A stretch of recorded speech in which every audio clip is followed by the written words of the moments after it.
Bismillahirrahmanirrahim. Bismillahirrahmanirrahim. Assalamualaikum warahmatullahi wabarakatuh. Baik, saat ini kita akan membahas tentang asbabul wurud. Kalau dalam mudhaf ilaih, asbabu wurudil hadis. Yang intinya kita akan membahas tentang bagaimana kontekstualisasi hadis yang terkait dengan budaya Arab, sosiologi Arab dan sebagainya. Baik, kita langsung ke definisi apa itu asbabul wurud secara etimologi harfan. Secara harfiah asbab jamak dari sabab.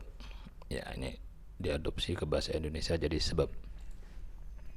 Wurud itu artinya datang sampai muncul. Kalau secara istilah atau terminologi, asbabul wurud itu ilmun yu'rafu bihi as-sabab allazi waruda li ajlihi al-hadis waz zaman allazi ja'a bihi.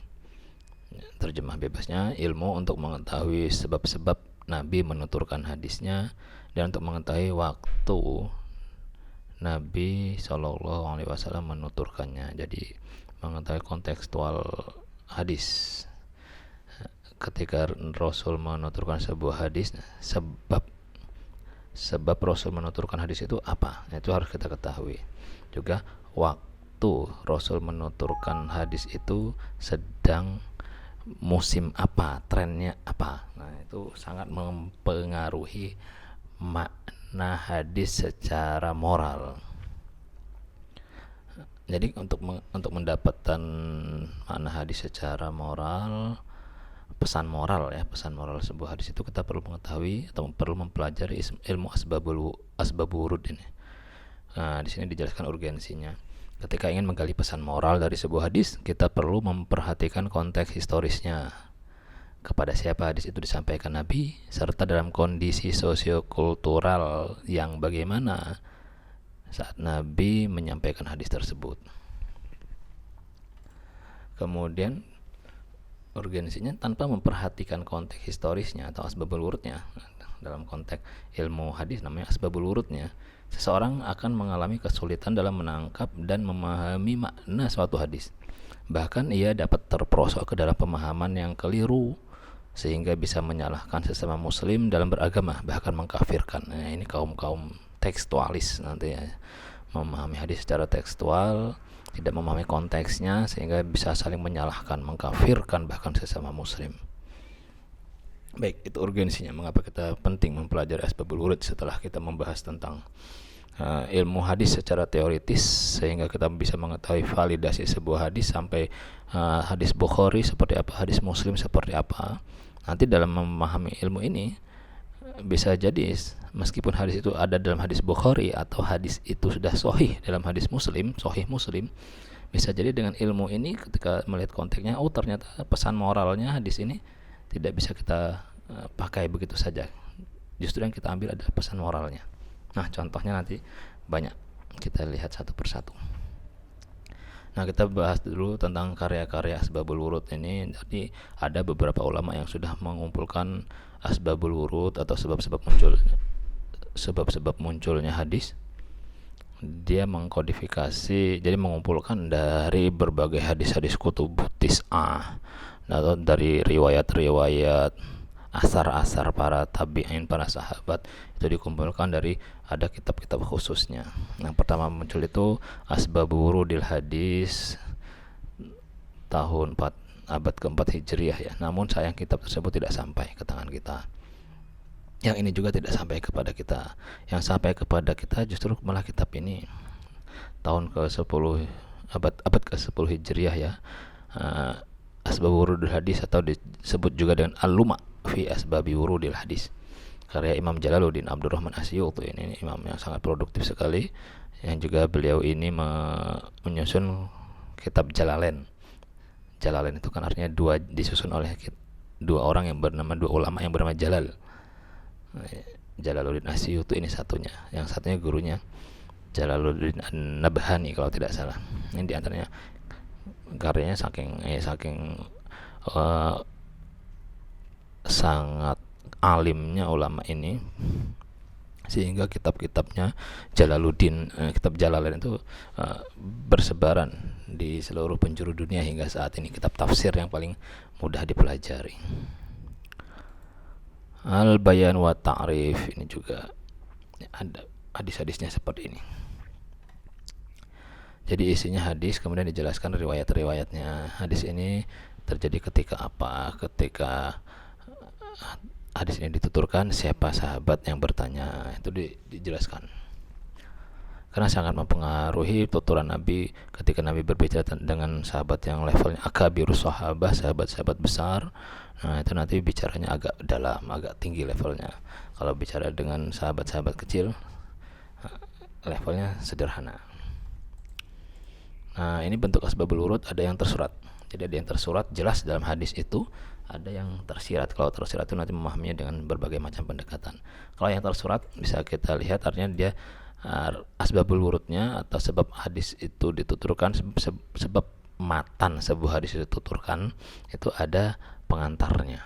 Misalnya di sini an Jabir bin Abdullah qala jaa Sulaik al-Ghatafani yaumal jum'ah wa Rasulullah sallallahu alaihi wasallam yakhutubu fajalasa faqala lahu ya Sulaik qum farka' rak'ataini mutajawwaz fihima tsumma qala idza jaa ahadukum yaumal jumu'ah wal imamu yakhutubu falyarka' rak'ataini wal yatajawwaz fihima. Dari Jabir, Sulaik dia berkata, ada seorang sahabat namanya Sulaik Al-Ghatafani pada hari Jumat datang di sebuah masjid, artinya saat mau Jumatan. Dia datang lalu duduk, sedangkan Rasulullah sudah tengah berkhutbah. Lalu beliau berkata kepada Sulaik, jadi konteksnya Rasul sedang berkhutbah, Sulaik datang langsung duduk. Nabi saat itu menghentikan khutbahnya, menegur Sulaik terlebih dulu. Ya Sulaik, qum farka' rak'ataini wa tajawwaz fihima. Sulaik, bangunlah, lalu sholatlah 2 rakaat dan ringkas sholat 2 rakaat itu.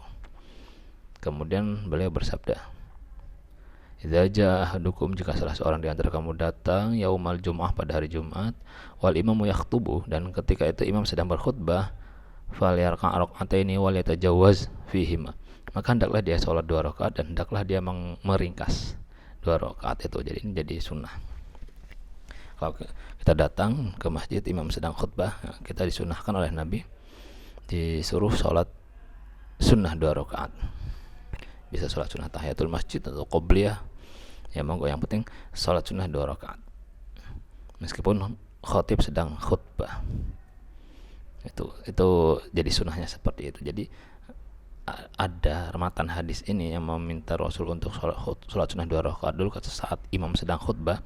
Itu asbabul wurudnya ketika ada seorang sahabat yang bernama Sulaik datang ke masjid saat Rasul sedang khutbah, dia langsung duduk, ditegur langsung oleh Rasul. Nah, ini yang salah satu contoh jenis asbabul wurudil hadis. Hadisnya ini yang kuning. Nah, kalau ini asbabul wurudnya. Jadi ini yang disebut dengan asbabul wurud yang tertulis secara tegas, jelas, tersurat. Untuk bentuk asbabul wurud yang tidak tersurat atau yang tersirat, tidak tertuang dalam hadis, untuk memahaminya kita dapat menggunakan berbagai pendekatan antar teks, ini tematik nanti, historis, sosiologis, antropologis, geografis, atau bahkan bisa menggunakan pendekatan psikologis sebagai pisau analisis dalam memahami hadis. Contoh satu kasus hadis yang perlu kita pahami dengan pendekatan yang historis. Ternyata batalnya puasa itu karena bekam, ada hadisnya. Aftarul hajim wal mahjum, puasa orang yang membekam dan dibekam batal. Nah, bagaimana mungkin, sedangkan kalau dalam fikih itu tidak ada. Bekam itu merupakan salah satu hal yang membatalkan puasa. Dalam fikih tidak ada. Tapi Rasul pernah berkata seperti ini, aftarul hajim wal mahjum, puasa orang yang membekam dan yang dibekam juga batal. Nah, aneh toh, yang membekam pun batal. Hajim ini ada yang membekam, yang mahjum ini yang dibekam. Nah, ternyata ketika dianalisis secara historis asbab wurudnya, munculnya di sini ketika beliau berjalan melewati rumah seorang sahabat pada bulan Ramadan. Ketika itu beliau mendengarkan suara orang yang sedang melakukan ghibah atau ngerasani, menggunjing, dan mereka kebetulan sedang berbekam. Lalu muncullah hadis ini, aftarul hajim wal mahjum. Ya memang kalau secara fikih tidak batal berbekam maupun membekam. Namun kalau dalam pendekatan tasawuf puasanya batal. Maksudnya batalnya pahalanya tidak ada. Sebagaimana yang pernah dikatakan Rasul, kamin so imin laisa lahu min siyamihi illal ju' wal atos. Berapa banyak orang yang berpuasa namun dia tidak mendapatkan apa-apa dari puasanya kecuali hanya mendapat lapar dan dahaga. Ya di antaranya seperti ini. Penyebabnya adalah ternyata ngerasa nih gunjing, sedang ghibah dalam berpuasa itu. Jadi memang level seperti ini sudah level puasa orang-orang yang khas, orang-orang khusus. Kalau kita ya biasanya masih sering mengalami batalnya pahala puasa kita karena hal seperti ini.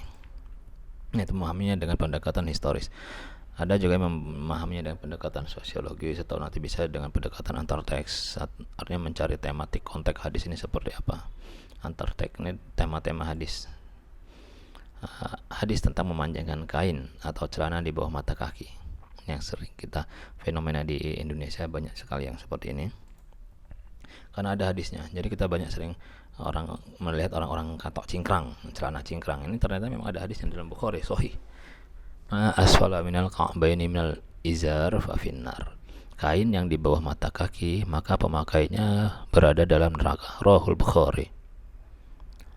Nah, jadi dalam beberapa mazhab nanti ada yang kesehariannya itu pakaiannya, kainnya atau celananya di atas mata kaki, karena kalau di bawah mata kaki masuk ke dalam ancaman hadis ini.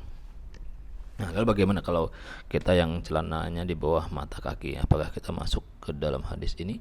Nah, oleh karena itu memahami hadis ini perlu pendekatan sosiologis Arab, budaya Arab saat itu seperti apa.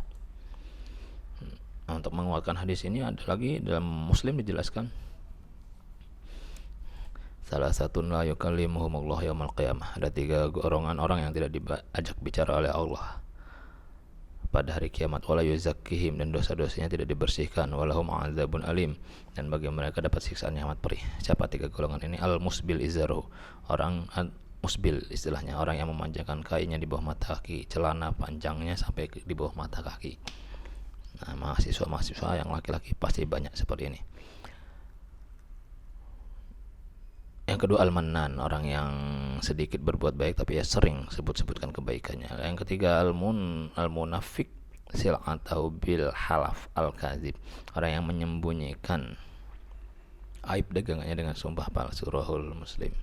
Nah, ini fokusnya ke yang pertama, al-musbil, orang yang memanjangkan kaki, kepanjangan kainnya di bawah mata kaki, celananya di bawah mata kaki, masuk dalam golongan orang yang tidak diajak bicara oleh Allah.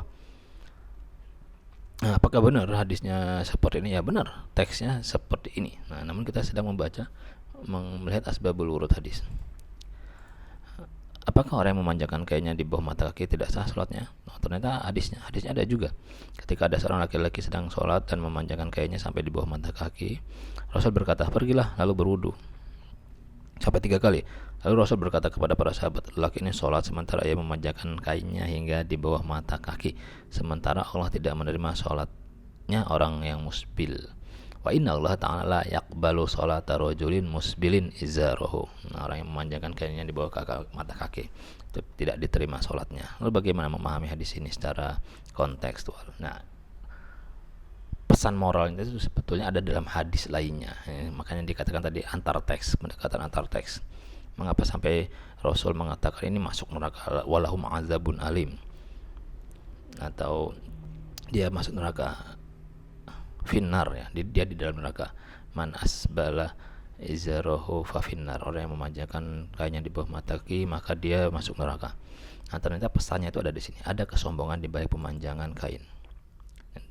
Jadi ada hadis yang sama-sama kuat dari Rahul Bukhari, la yanzurullahu yaumal qiyamah ila man jarra izarahu batara. Allah tidak memandang pada hari kiamat kepada orang yang memanjangkan kainnya karena sombong. Jadi ternyata sebabnya itu manjarro izarahu batara. Jadi memanjangkan kain itu karena sombong. Hadis yang lain dalam Muslim, manjarro saubahu khuyala lam yanzurullah ilahi yaumal qiyamah. Siapa yang memanjangkan pakaiannya karena sombong, khuyala ini kan karena sombong, Allah tidak akan melihatnya pada hari kiamat. Nah, lalu pada saat itu juga Abu Bakar berkata, "Qala Abu Bakar, ya Rasulullah, inna hada syiqqai izari yastarhi." Ya Rasulullah, salah satu bagian kainku ini kendur. Jika aku tidak lupa mengencangkannya, illa an ata'ahada dzalika minhu. Nah, jadi Rasul, kalau saya lupa mengencangkannya nih, pasti kain kaki saya ini kendur sebelahnya. Faqala Nabi, lasta mimman yasna'uhu khuyala. Kata Nabi, kata Abu Bakar tadi, apakah saya termasuk, kalau kain saya ini kendur, apakah saya termasuk orang yang tidak akan dilihat Allah pada hari kiamat? Kata Rasul, engkau tidak termasuk orang yang melakukannya karena kesombongan. Lasta mimman yasna'ahu khuyala. Nah, jadi jelas di sini ya, konteksnya secara sosiologis memang penjelasannya begini.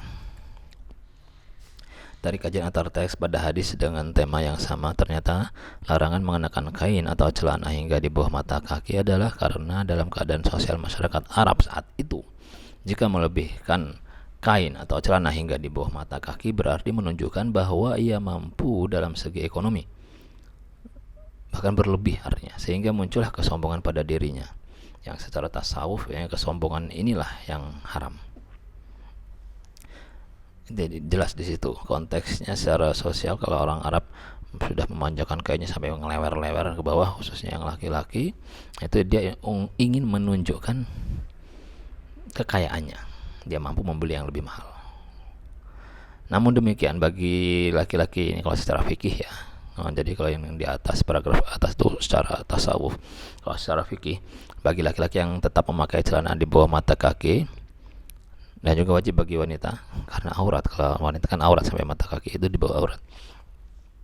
Harap diperhatikan agar ujung celana tidak terkena lantai basah yang najis. Nah, biasanya lantai masjid di kamar mandi itu kan basah. Harap diperhatikan ujung celananya itu, karena dari sisi fikih akan menyebabkan sholat tidak diterima. Mengapa? Karena sholat menggunakan pakaian yang membawa najis. Nah, itu ya, baik laki-laki maupun perempuan, kalau ini harus dijaga itu kalau di dalam lantai masjid. Tapi kalau yang perempuan bagaimana kalau misalnya di bawah mata kaki ngelewer-lewer di tanah? Kalau di tanah insya Allah nggak apa-apa, karena pernah istri Nabi yang bernama Maimunah itu pernah bertanya kepada Rasul, pakaian kami ini kan di bawah ya, zailun, apa istilahnya Arabnya itu, rumbai kebaya itu kan sampai bawah menggeser tanah. Kata Nabi, ya tidak ada masalah. Nabi mengatakan, yutahhiruhu ma ba'dahu.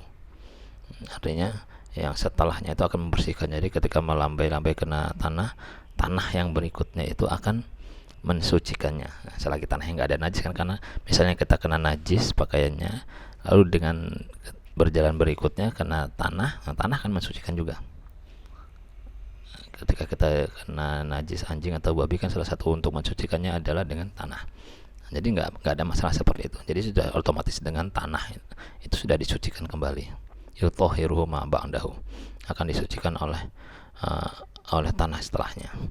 Tapi kalau di kamar mandi, masjid atau rumah, nah itu kalau ada najis di lantai airnya, nah itu bahaya. Kita perlu mensucikan dengan air lagi kalau yang seperti itu. Baik, lanjutnya itu poin tentang orang musbil, orang golongan katok cingkrang tadi. Dengan pendekatan sosiologis ternyata itu hanya kesombongan yang diharamkannya. Secara antropologis kita bisa lihat, la tadkhulul malaikah baitan fihi surah. Malaikat tidak memasuki sebuah rumah yang di dalamnya ada gambar. Rawahul Bukhari.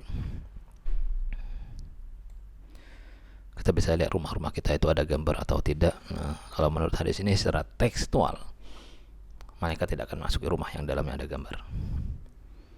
Apalagi hadis ini yang menguatkan, inna asyaddan nasi 'adzaban yaumal qiyamah al-musawwirun. Sesungguhnya manusia yang paling pedih siksanya pada hari kiamat adalah para perupa ya, pembuat patung, pembuat gambar, pembuat lukisan. Ini hadis dari Bukhari mengatakan secara tekstual, hadis ini mengatakan mereka itu sangat perih siksaannya. Bukan yang punya patung, bukan yang punya lukisan di dalam rumahnya, tetapi yang membuatnya itu perih siksaannya. Nah, di sini dipahami secara antropologis dalam budaya Arab saat itu, khususnya saat awal-awal Nabi Muhammad diangkat menjadi Rasul di Makkah. Masyarakat Arab masih masyarakat yang kental dengan paganisme, penyembah berhala, penyembah patung, penyembah lukisan-lukisan orang-orang yang mereka puja saat itu, orang-orang yang mereka anggap orang soleh, mereka memuja itu.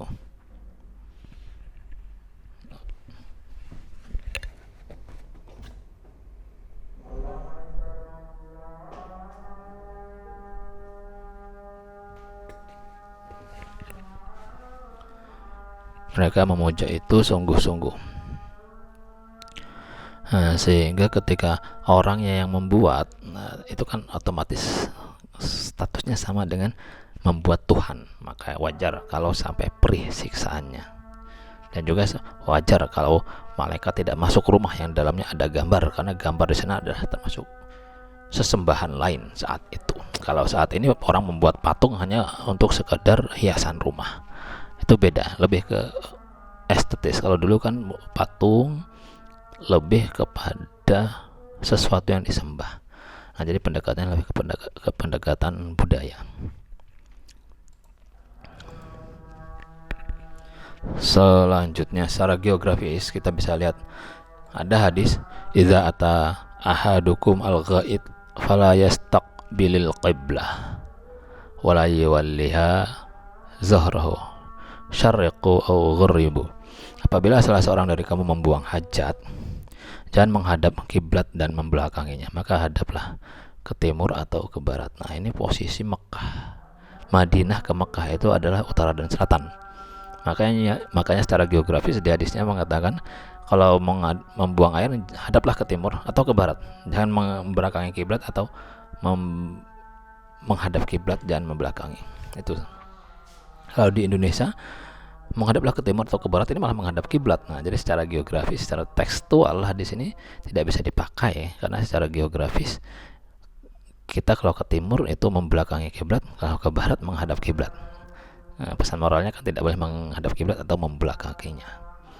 Nah, di konteks di Arab Saudi sana, Madinah saat itu kalau ke utara itu menghadap kiblat, kalau ke selatan membelakangi kiblat. Nah, makanya di hadisnya jadi hadapnya ke timur saja atau ke barat saja.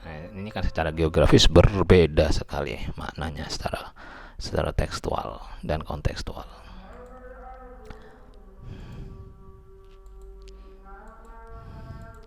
Ini yang menarik secara psikologis. Wallazi nafsi Muhammad biyadih la tu'addil mar'atu haqqa rabbiha hatta tu'addi haqqa zawjiha walau sala nafsaha wa hiya ala qatabin lam tamna'hu. Demi zat yang jiwa Muhammad ada di tangannya, wanita tidak memenuhi hak Tuhannya sampai ia memenuhi hak suaminya. Dan seandainya suaminya meminta dirinya ketika ia sedang berada di atas punggung hewan tunggangan, ia tidak boleh menolaknya. Nah, itu pokoknya gampangannya, kalau suami minta di dapur tidak boleh menolak, minta di atas tunggangan tidak boleh menolak. Gampangnya seperti itu. Kan seolah-olah hadis ini masuk dalam hadis-hadis misoginis, hadis yang merendahkan kaum wanita. Jadi pertanyaannya nanti, bagaimana kalau itu terjadi dengan wanita? Kalau wanita yang meminta duluan tapi suaminya menolak, nah, apakah wanita juga itu dianggap tidak memenuhi hak? Apakah si suaminya itu dianggap tidak memenuhi hak Tuhannya? Atau dia bahasanya, karena kalau dalam hadis lain, kalau suami meminta istri mengajak berhubungan kemudian menolak, dia akan dilaknat oleh si istri, akan dilaknat malaikat hingga pagi. Bagaimana kalau yang meminta istrinya, lakinya tidak mau, apakah si lelaki itu dilaknat malaikat sampai pagi juga? Nah, ini kan perlu pendekatan psikologis seperti ini. Karena di dalam hadis-hadis di Arab, hadis-hadis yang muncul di konteks orang Arab banyak yang mendiskreditkan kaum wanita, hadis misoginis istilahnya. Nanti bisa di browsing istilah-istilah hadis misoginis, itu banyak sekali hadis yang merendahkan kaum wanita. Baik, jadi itu menghadapi dengan hadis-hadis secara tekstual seperti ini ada pendekatan-pendekatannya. Terakhir ada juga menghadapi hadis secara transendental. Jadi begini, masalahnya begini, banyak ulama ternama yang mengutip hadis Nabi Muhammad dalam kitab-kitab mereka. Nah, kitabnya sudah terkenal, tetapi hadis tersebut kalau dicari di dalam kitab andalan kita, kitab Kutubut Tis'ah atau kitab-kitab hadis yang ternama lainnya, itu tidak terkodifikasi hadis itu. Apakah kita bisa menganggap hadis itu palsu atau wah ini hadis maudhu, ini hadis dhaif? Nah, ini ada pendekatannya tersendiri, pendekatan transendental. Nah, salah satu contohnya kitab Ihya Ulumuddin Imam Ghazali, ini kan terkenal sekali. Banyak di situ hadis-hadis yang tidak ada dalam kitab-kitab hadis, tapi dikutip di dalam kitab Ihya Ulumuddin. Atau Imam Jalaluddin Asyuti ini juga. Atau kitab Durratun Nasihin ya, Mutiara Para Mubalik, ini banyak tersebar di Indonesia. Nah, apakah kita mengatakan hadis-hadis mereka hadis yang tidak kuat, hadis yang sahih, hadis yang palsu? Nah, ini perlu pendekatan transendental. Makanya disebut istilah teorinya ada sahih. Bisa jadi hadis mereka itu sahih, namun sahihnya kasyafi. Sahih kasyafi. Maksudnya begini. Dulu dalam riwayat pernah diceritakan Imam Ghazali itu kalau mendapatkan hadis, satu hadis itu akan beliau tulis, kemudian hadis itu beliau sholat sunnah 2 rakaat, beliau tidur, nanti kalau bangun tidur hadisnya itu, kalau memang hadis itu hadis palsu, itu akan busuk kertas itu. Kalau hadisnya hadis sahih, kertas itu akan harum sekali, wangi sekali.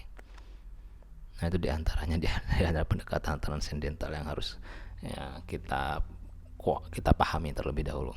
Terlebih lagi nanti mungkin bisa di browsing cerita-cerita tentang Ihya Ulumuddin, kitab Ihya Ulumuddin, bagaimana banyak ulama yang menghujat kitab ini, namun akhirnya ulama-ulama itu disidang oleh Nabi di dalam mimpinya. Karena kalau menurut Nabi dalam mimpi itu kitab ini benar, hadis-hadis yang ada dalam kitab ini benar semua. Nah, percaya atau tidak, ini tentang teori kasyfi ini. Atau kitab Imam Jalaluddin Asyuti dalam tafsir Ad-Durrul Al-Mansur, ini tafsir beliau pernah membuat tafsir yang besar juga. Tafsir yang besar. Banyak hadis-hadis yang untuk mendukung tafsir ini, banyak hadis-hadis yang tidak ditemukan dalam kitab-kitab hadis muktabar, dalam Kutubut Tis'ah atau kitab-kitab hadis lainnya.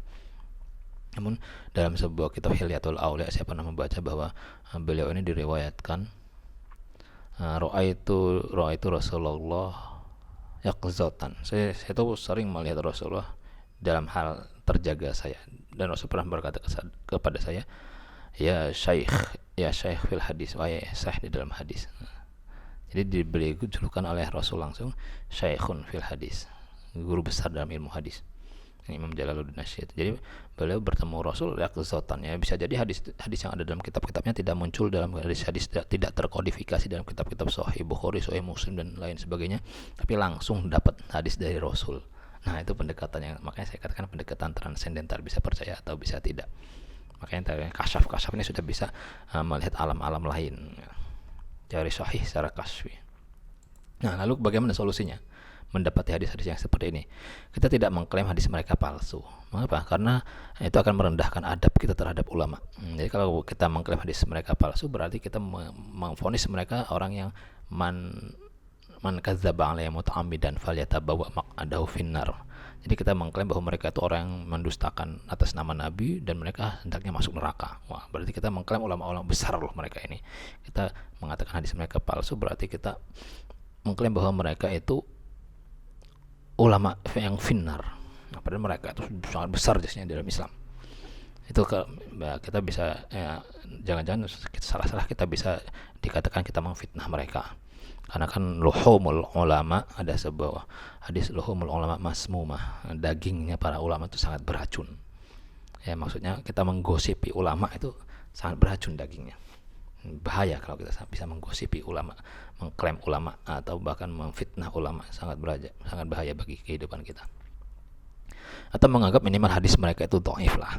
Karena bisa ada hadis hasan, ada hadis mauquf, ada hadis mauquf, ada hadis maqtu, ya. Itu kan hadis juga tapi hadis dhaif. Dan kalau mau mengamalkan yang terkait dengan fadhailul amal, ya silahkan. Karena kan kalau dalam kaidah hadis dhaif, ya silahkan selagi itu terkait dengan fadhailul amal. Boleh mengamalkan isi hadis yang tidak bertentangan dengan syariat, ya tentunya, tetapi tidak juga meyakini hal tersebut dari Nabi. Jadi ya amalkan saja, namun jangan meyakini. Ya, kalau kita masih ragu-ragu, jangan kita mengklaim ulamanya ulama-ulama besar seperti ini diantaranya saja. Jangan kita mengklaim ulama-ulama besar seperti ini ada ulama yang meriwayatkan hadis palsu. Jangan. Ya, kalau kita tidak yakin, ya dia buang saja hadisnya. Tapi kalau kita yakin, ya kita amalkan saja. Cuman jangan meyakini bahwa itu hadis ini yang paling rendah, ya. Jangan meyakini bahwa itu hadis dari Nabi.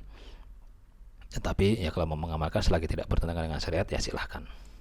Baik, kesimpulannya, hadis sahih dalam kitab Sahih Al-Bukhari dan Muslim ada kalanya tidak bisa diambil maknanya secara tekstual, tetapi pesan moralnya saja yang bisa diamalkan dengan melihat konteks munculnya hadis tersebut atau asbabul wurud. Berikut, tidak memvonis ulama-ulama muslim yang telah banyak berjasa menyebarkan khasanah keislaman sebagai ulama periwayat hadis palsu, meskipun hadis yang terdapat dalam kitab-kitab mereka tidak tertulis dalam kitab-kitab hadis muktabar. Baik, demikian kurang lebihnya, mohon maaf. Alhamdulillah bil al-mizan wa mundal almi wa mablaghar ridha wa zinatul arsh wa sa'atul kursi. Wassalamualaikum warahmatullahi wabarakatuh.